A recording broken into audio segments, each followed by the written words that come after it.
আলোচনায় অংশগ্রহণ করবেন সাতক্ষীরা ৪ আসন থেকে নির্বাচিত মাননীয় সংসদ সদস্য জনাব গাজী নজরুল ইসলাম। আপনার সময় ৮ মিনিট। ধন্যবাদ। বিসমিল্লাহির রহমানির রহিম। মাননীয় স্পিকার, আপনাকে অসংখ্য মোবারকবাদ। বক্তৃতার শিরোনাম আমরা জানতে পেরেছি মাননীয় প্রেসিডেন্টের ভাষণের উপরে ধন্যবাদ প্রস্তাব। মাননীয় স্পিকার, একটি দেশের প্রেসিডেন্টের পদটি অত্যন্ত সম্মানের, দেশের ইজ্জতের, তিনি রাষ্ট্রের অভিভাবক। কিন্তু এ পদের সঙ্গে যে ব্যক্তিটির সংস্রব জড়িত তাকে হতে হয় দেশের সর্বজন শ্রদ্ধেয়, সকলের সম্মান ও ইজ্জতের প্রতীক। তিনি হলেন রাষ্ট্রের সকল দলের, সকল মতের, সকল সম্প্রদায়ের লোকের আস্থাভাজন, শ্রদ্ধার পাত্র, ভালোবাসার পাত্র। কিন্তু মাননীয় স্পিকার, আমরা লক্ষ্য করেছি স্বৈর শাসন কর্তৃক নিয়োগকৃত রাষ্ট্রপতি জনাব শাহাবুদ্দিন চুপ্পু, তিনি দেশের সম্ভবত প্রথম ব্যক্তি যিনি কমপক্ষে ৩টি তর্কিত বিতর্কিত সমালোচিত সরকারের অধীনে ওই সরকার সময়ের বিভিন্ন মতলবী মতাদর্শের সাথে নিজেকে মিলিয়ে যে সরকারের যখন যে রং, সেই সরকারের সেই রং ধারণ করে বিভিন্ন রঙে রঞ্জিত হয়েছেন। বাংলাদেশের একটি জনপ্রিয় সিনেমার নাম ছিল রংবাজ, আর যিনি যে পাত্রের রং ধারণ করেন তাকে সাধারণত ওই নামে বিশ্লেষণ করা হয়ে থাকে। তিনি স্বৈরাচার হাসিনার রঙে আপাদমস্তক রঞ্জিত ছিলেন।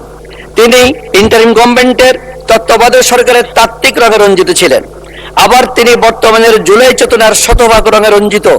কথা বললেও যারা জুলাই সনদের শপথ না নিয়ে সংবিধান সংস্কার না সংশোধন, এই তর্কিত কনসেপশনের দ্বিধাদ্বন্দ্বে আকণ্ঠ নিমজ্জিত জনাব প্রেসিডেন্ট সাহেব সেই রঙে রঞ্জিত হয়ে আবার তিনি ভাষণ দান করেছেন। তার উচিত ছিল বিভিন্ন রঙে রঞ্জিত না হয়ে চেয়ারটির পদ না রেখে তাকে স্বেচ্ছায় পদত্যাগ করা, তাহলে বোধহয় দেশ এবং জাতি ভালো মনে করত। অতএব আমি তার নানা রঙে রঞ্জিত এই রংবাজ প্রেসিডেন্টকে আমি ধন্যবাদ দিতে পারছি না বলে দুঃখিত। মাননীয় স্পিকার, আমার অনেক কথা বলার ছিল, কিন্তু সময় তো আপনি কম দিয়েছেন। আমার এই ফাঁকে আমার নিজের এলাকার কিছু বলে নেব, সময় পেলে আর কিছু কথা বলতে চাই। মাননীয় স্পিকার, একটু আগে সংসদে আলোচনা হয়ে গেল, আমার সম্মানিত সরকারি দলের ভাইরা বলছিলেন যে আমাদের মধ্যে কোনো মুক্তিযোদ্ধা নাই। মাননীয় স্পিকার, আমি এই সংসদের 91-এ এমপি ছিলাম, 2001-এ এমপি ছিলাম। ওই সময় যারা ছিলেন তারা সকলে জানেন আমি মুক্তিযোদ্ধা। আওয়ামী লীগ আমাকে বাদ দিয়ে দিয়েছিল। আমার অত্যন্ত শ্রদ্ধাভাজন মেজর হাফিজ বিক্রম সাহেব, বর্তমান স্পিকার, তিনি নিজেই আমি না বলতেও স্বীকার করেছেন যে না, গাজী নজরুল ইসলাম আমি রণাঙ্গনে থেকে দেখেছি তিনি মুক্তিযোদ্ধা ছিলেন। আজকে তখন 7.5 কোটি লোকে জানতো, আজকে 18 কোটি লোক জানলো স্পিকার সাহেব মহোদয়ের মাধ্যমে যে আমি একজন মুক্তিযোদ্ধা।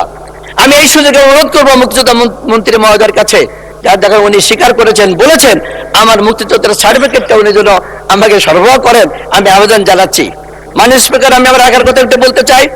বিশ্ব ঐতিহ্য, world heritage Sundarban mangrove forest আমার সর্ববৃহত্তম শ্যামনগর উপজেলায়। এখানে আমার প্রায় 40% জনগণ সুন্দরবন নির্ভরশীল। জেলে বাওয়ালি মাওয়ালি তারা জলদস্যুদের আক্রান্ত। মাননীয় পরিবেশ বন মন্ত্রী প্রতিমন্ত্রী মহোদয় গত 1 তারিখে আমার শ্যামনগরে গিয়েছিলেন, আমি তার সাথে ছিলাম, তিনি দেখে এসেছেন। আমরা দাবি করেছি সুন্দরবন এখন মধুর পাস চলছে, মধু কাটতে গেছে লোকেরা, তারা কোটি কোটি টাকার মধু সংগ্রহ করবে, সরকার রাজস্ব পাবে। এখন যদি প্রতি মাসে 2 থেকে 3 বার করে যৌথ বাহিনীর অভিযান দেওয়া হয়, তাহলে বোধহয় জলদস্যু সেখানে একটু দূর হতে পারে বলে আমি এ বিষয়ে স্বরাষ্ট্রমন্ত্রীর দৃষ্টি আকর্ষণ করব। মাননীয় স্পিকার, আমি দ্বিতীয় কথা বলতে চাই। আমার শ্যামনগরের উপকূলীয় এলাকা, আমার 12টি ইউনিয়নের 8টি এলাকায় উপকূলীয় অঞ্চলে প্রতি বছর বানমাসিতে আমরা ভাসি, লোকজন ডোবে আর মরে। এক রাতে আইলায় আমার নিজের গ্রামের 17 জন লোক মারা গিয়েছিল। মাননীয় স্পিকার, আমার 8টি ইউনিয়নের 1টি ইউনিয়নে বাঁধ চলছে, বাকি 7টি ইউনিয়নে টেকসই বেড়িবাঁধ যাতে তৈরি করা হয় সেজন্য আমি সরকারের দৃষ্টি আকর্ষণ করছি। মাননীয় স্পিকার, রাস্তাঘাট বিধ্বস্ত, শুধু ইটের একটা করে চলে গিয়ে রাস্তা সব ভেঙে চলে চুরমার, বাচ্চারা হাঁটতে পারে না। এই 8টি এলাকায় তো কোনো রাস্তাই নেই, একটি মাত্র রোড সাইজের রাস্তা ছিল। আমি যখন 91 এমপি ছিলাম আরেকটি রাস্তা আমি করেছিলাম, সেখানে আজ পর্যন্ত 20 বছরে কোনো ইট পড়িনি, কিছু অংশ ছাড়া। মাননীয় স্পিকার, সেই রাস্তাগুলো আমি পাকা করার দাবি জানাচ্ছি। আমার একটি হাসপাতাল শ্যামনগর সদরে 30 বেড ছিল, গত গভর্নমেন্টের আমলে 50 বেড করা হয়েছিল। কালীগঞ্জের বড় একটি অংশ রোগীরা আমার ওখানে আসে, ওই বেডটি 100 থেকে 150 বেড করা থাকে। মাননীয় স্পিকার, আমি সরকারের দৃষ্টি আকর্ষণ করছি। পর্যটন শিল্প আমার এলাকা একটা পর্যটন মুখর এলাকা। মাননীয় সাবেক প্রধানমন্ত্রী ম্যাডাম খালেদা জিয়ার কাছে আমি নিজে গিয়েছিলাম। উনি রোপওয়ে, ভারতের রোপওয়ে আছে আমার মুন্সিগঞ্জের জঙ্গলের ভিতর দিয়ে প্রায় 4-5 কিলোমিটার রোপওয়ে তৈরি অনুমোদন দিয়েছিলেন। অ্যাসেসমেন্ট শুরু হয়েছিল, কিন্তু সে কাজটা সম্পন্ন হয়নি। আমি অনুরোধ করব মুন্সিগঞ্জে পর্যটন কেন্দ্র সহ রোপওয়ে জঙ্গলের ভিতরে তৈরি করতে পারলে লক্ষ লক্ষ লোক আমাদের পর্যটন শিল্পে সেখানে সুন্দর পরিবেশ সৃষ্টি হবে আমি মনে করি। মুন্সিগঞ্জ থেকে ভমরা হয়ে বেনাপোল পর্যন্ত রেল লাইন আমি 2004 সালের বছর বলেছিলাম। গত গভর্নমেন্ট কিছু চেষ্টা করেছিল এবং সেখানে কিছু রেকর্ডপত্র তৈরি করা হয়েছে। মাননীয় স্পিকার, আমি অনুরোধ করব যে বর্ধুষ্টি এলাকায় হাজার হাজার লোক যাতায়াত করে যদি রেল লাইনটা চালু হয় তাহলে এলাকার উন্নতি হবে, সুন্দর মানে হেভি সম্পদগুলো পরিবহন করা যাবে সুন্দর বলে বিশ্বাস করি।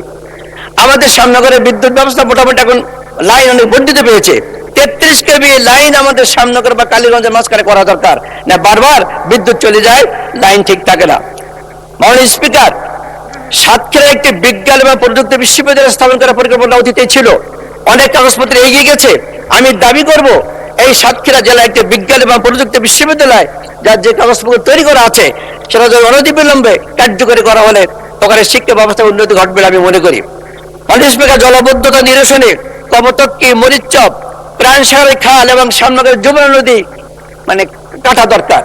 আমাদের মাননীয় প্রধানমন্ত্রী বর্তমানে তিনি খাল কাটা শুরু করেছেন, তাকে আমি ধন্যবাদ দিচ্ছি।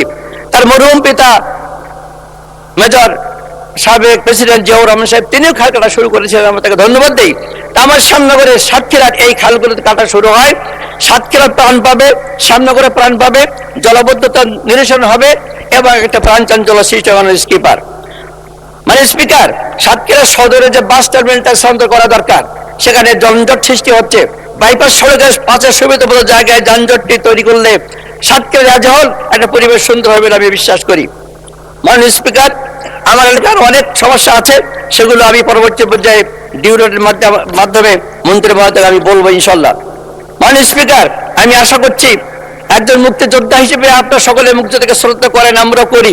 আমাকে সবাই একটু 2 মিনিট বাড়ি দেন, তাহলে আমি খুবই খুশি হব। মাননীয় স্পিকার, বাংলাদেশের অভ্যুদয়ের পূর্বে 1947 সালে ভারত বিভাগের মাধ্যমে একবার আমরা স্বাধীন হই। এরপর 71 সালে রক্তক্ষয়ী যুদ্ধের মাধ্যমে মাননীয় স্পিকার লক্ষ লক্ষ মা বোনদের শাহাদাতের বিনিময়ে আরেকবার স্বাধীন হই। তৃতীয়বার এই 2024 সালের জুলাই, আমরা যেটাকে 35শে জুলাই বলে থাকি, 5 আগস্ট পর্যন্ত আরেকবার স্বাধীন হলাম। ধন্যবাদ মাননীয় সদস্য। আপনি কি বক্তব্য শেষ করতে পেরেছেন? আচ্ছা, আপনাকে 2 মিনিট টাইম এক্সটেন্ড করা হলো, 2 মিনিটস। ধন্যবাদ। একটি বৈপ্লবিক গণ অভ্যুত্থানের মাধ্যমে আরো একবার আমরা স্বাধীন হলাম। মাননীয় স্পিকার, এই তিনবার আমরা স্বাধীনতার স্বাদ কি পেয়েছি? আমরা কিন্তু স্বাদ কিছু পেলেও সুখ কিন্তু আমরা পাইনি। 1947 সালের পরে পাকিস্তানি স্বৈর শাসকদের বৈষম্যমূলক স্বেচ্ছাচারিতায় দেশ শাসনে একদেশদর্শিতা, বিভূতিসুলভ আচরণের ফলে 25 বছর পর আর 25 বছর আমরা ছিলাম অবহেলিত এবং নির্যাতিত এবং নিষ্পেষিত। মাননীয় স্পিকার, জীবনের বিনিময়ে অর্জিত স্বাধীনতা এবং স্বাধিকার পর 1971 সালে আবার স্বাধীন হলাম 55 বছর। এরপরে 24-এর পরে 35শে জুলাই পর্যন্ত আর কয়েক বছর চলে গেল। কিন্তু 5 আগস্ট পর্যন্ত যে মোট 80 বছর পর এই সংসদের প্রতিষ্ঠা পেয়েছে, এই জন্য এই সংসদটি অত্যন্ত একটা আনকমন একটি সংসদ বলে আমি মনে করি। মাননীয় স্পিকার, আমরা সেই সংসদের গর্বিত সদস্য। কিন্তু এই সংসদে আমরা লক্ষ্য করছি এখনো আমাদের ভাইরা যারা আমরা এক ছাতার নিচে অতিথি ছিলাম, আজকে বসে এক ছাতার নিচে আছি, কিন্তু অনেকে আমাদেরকে যে পুরনো কথা বলতে পারছেন না। তারা বারবার কি বলছেন? বারবার বলছেন আমরা নাকি যে কি বলে আওয়ামী লীগের, আমরা নাকি বিএনপির প্রতিমন্ত্রী একজন বলেছেন যে মাননীয় স্পিকার, যে আমরা নাকি অমুক্তিযোদ্ধা, আমরা নাকি জুলাই বিপ্লবের সঙ্গে একমত ছিলাম না, আমরা নাকি যে জান্নাতের টিকিট বিক্রি করেছি ইত্যাদি ইত্যাদি। মাননীয় স্পিকার, কষ্ট লাগে, দুঃখ লাগে।